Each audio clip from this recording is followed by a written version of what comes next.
A routine patrol takes an unexpected twist and turns into a nightmare for Officer Grunt when he spots a man wearing a simple cross necklace. After a sharp exchange of words, Officer Grunt's temper breaks and he slams a hard punch straight across the man's face. His world comes crashing down when he realizes that this isn't just any guy, it's his commanding officer. This is one encounter he'll never forget, and neither will you. It was Officer Grunt's first week at the new precinct, and he wanted to make an impression. Fresh out of training, he was determined to show his colleagues that he was sharp, alert, and ready to enforce the law. Tonight, he was patrolling alone, carefully watching the quiet streets. Officer Grunt had grown up in a tough neighborhood where the line between right and wrong often blurred. He'd seen people use all sorts of appearances and symbols to hide their true intentions. Symbols in his eyes didn't mean much. Crosses, religious emblems, even charity badges. He'd seen people use these as a cover for shady behavior too many times. By the time he joined the police force, he'd developed a deep-seated suspicion of anyone who openly displayed signs of faith or good intentions. To him, these were just fronts that people used to mask something darker. As he walked, he spotted a man standing on a curb a short distance away, quietly waiting. He was tall and broad-shouldered, his frame sturdy but relaxed, dressed simply in a duck jacket over a neatly pressed shirt. His graying hair was carefully groomed and there was a subtle refinement to his appearance, like someone accustomed to carrying himself with dignity. The man was calm, his hands resting in his pockets, and a small cross necklace hung around his neck, catching the faint streetlight. Something about this scene made Grunt's suspicions flare up. Why would anyone be standing out here alone at this hour? Grunt thought to himself. Grunt approached the man, putting on his in-charge face. Hey, He called out, his voice sharper than intended. what are you doing here? The man looked over calmly, seemingly unfazed by Grant's tone. Just waiting for my Uber, officer. He replied in a measured, respectful voice. Grant wasn't satisfied. Waiting, huh? He asked, stepping closer, eyes narrowing. At this hour? The man nodded, looking back down the road as if expecting his ride any moment. Yes, just heading home. Won't be long. But Grant's eyes lingered on the cross necklace. In his mind, something wasn't right. He'd heard the stories of thieves or con men who used religious symbols to appear innocent, and his instincts told him that this man wasn't as harmless as he seemed. Where's home for you? Grant pressed, his tone skeptical. Not far from here, officer. The man answered, his tone still calm. Before Grant could push further, an Uber pulled up, and the man glanced at Grant briefly. That's my ride. He said, offering a polite nod before getting into the car and closing the door. But Grant's suspicions hadn't faded, and something in his gut told him to not let it go. As he watched the Uber pull away, a sense of unease settled over him. His eyes followed the car as it merged into the quiet, empty streets, its taillights disappearing into the distance. He didn't have concrete evidence, but he didn't need it. Years of experience, both on and off the force, had taught him to trust his instincts. And right now, his instincts were screaming that something was off. What if the man was using the Uber as a quick way to go to another part of town? Or worse, what if he was planning something illegal under the guise of running a harmless errand? Grant thought to himself. He couldn't let that happen on his watch. With a deep breath, he slipped into his patrol car, turned on the engine and kept a safe distance as he followed the Uber. He kept his headlights dim, staying a few cars behind to avoid drawing attention. His eyes were fixed on the car ahead, heart pounding slightly as he imagined what he might be preventing. As the Uber turned onto the main street, Grant tightened his grip on the wheel, his focus sharpening. He knew that if he could catch this man in the act, he'd prove himself as the sharp, vigilant officer he wanted to be. Tonight could be his chance to make an impression at the precinct, to show his superiors that he was more than just a rookie. Eventually, the car pulled up in front of a jewelry store, and the man stepped out, glancing around before heading toward the store's entrance. To Grant, this was all the proof he needed. In his mind, it was obvious. The man was about to attempt a robbery. Jewelry stores were easy targets at night, and this man's calm demeanor suddenly felt like an act, a cover to lower people's guard. Before the man could reach the door, Grant jumped out of his patrol car and rushed toward him, blocking his path. Stop right there. His voice loud and accusatory.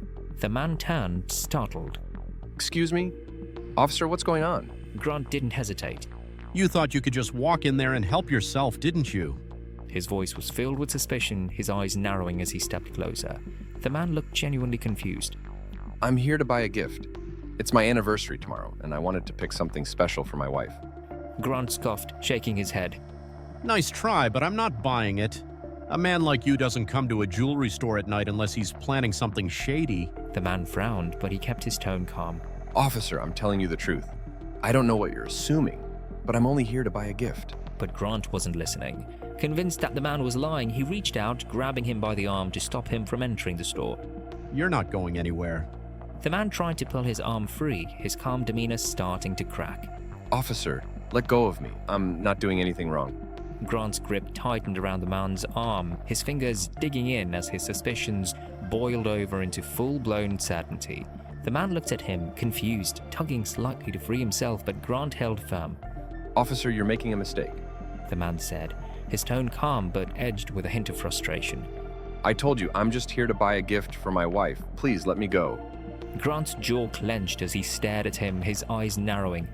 Save it. He hissed. People like you always have a story, don't they? A cross around the neck, a little charm, and you think that's enough to look innocent? The man took a slow, steady breath, clearly trying to keep his composure. Look, officer, I don't know what you're accusing me of, but this is a misunderstanding. I'm not here to cause trouble. The calmness in his voice only fueled Grant's irritation, making him feel as if he were being mocked. In his mind, the man's steady gaze and unwavering tone were all part of the act, a performance to make him look guiltless. Grant's grip tightened further, his knuckles turning white as his frustration reached a breaking point. Cut the act. Grant barked, his voice a mixture of anger and authority.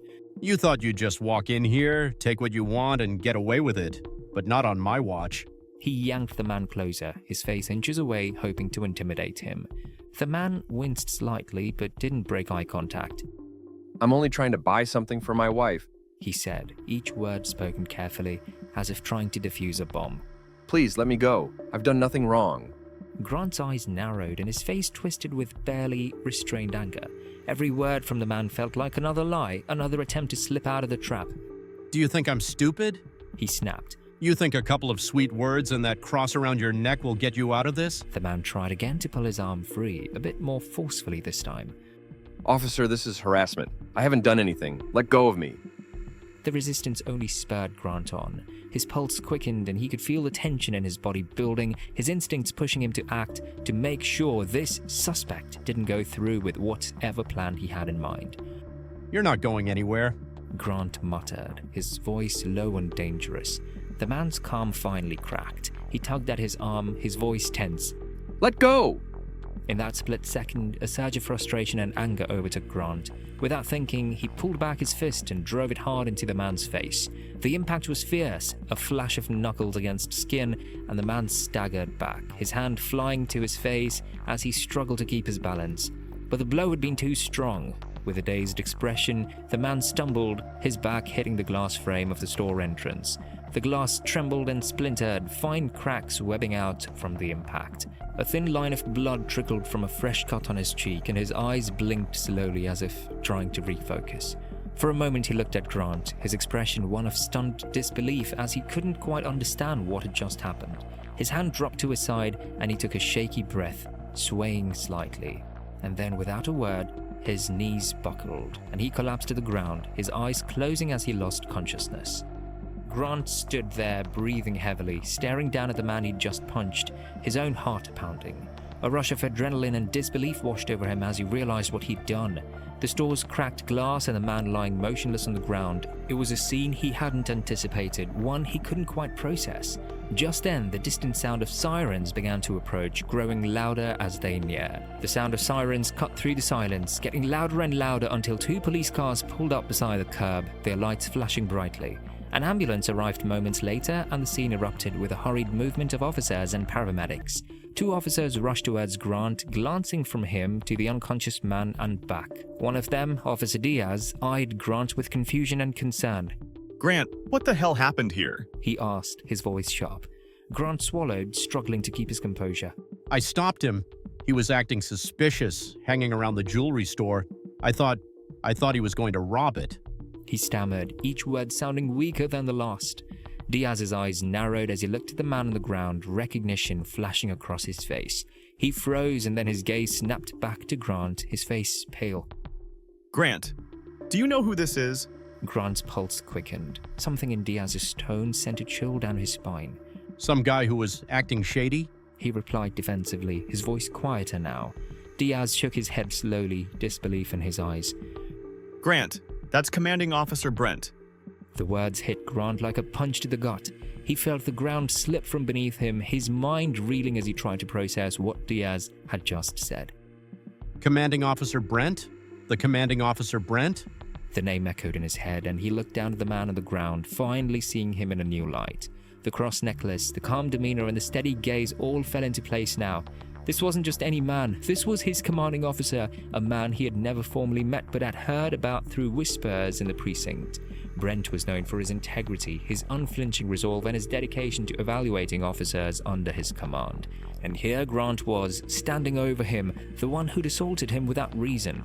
Grant's mouth went dry, his body suddenly feeling as if it weighed a ton. No, that can't be. He whispered, his voice trembling. Diaz's expression hardened as he motioned for another officer to assist. I don't know what you thought you saw, but this is bad, Grant. Really bad.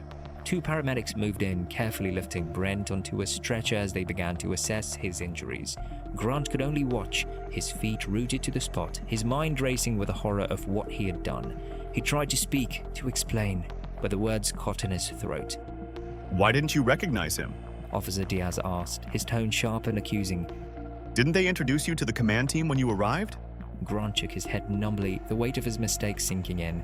In his rush to prove himself, he'd never actually met Brent, as the commanding officer had been out of town on a police training camp when Grant first joined the precinct. He had heard Brent's name in passing, stories of his reputation, but he hadn't thought much of it. As the paramedics loaded Brent into the ambulance, one of them turned to Grant. You should come with us, officer. We'll need to assess you too. The words barely registered. Grant was still reeling, his mind racing through every decision he'd made, every assumption he'd let guide his actions. Without protest, he climbed into the ambulance, sitting on the bench across from the unconscious commanding officer, his eyes fixed on the floor. The entire ride to the hospital was a blur, a jumble of regrets, fears, and the grim realization that his career might be over before it had even begun.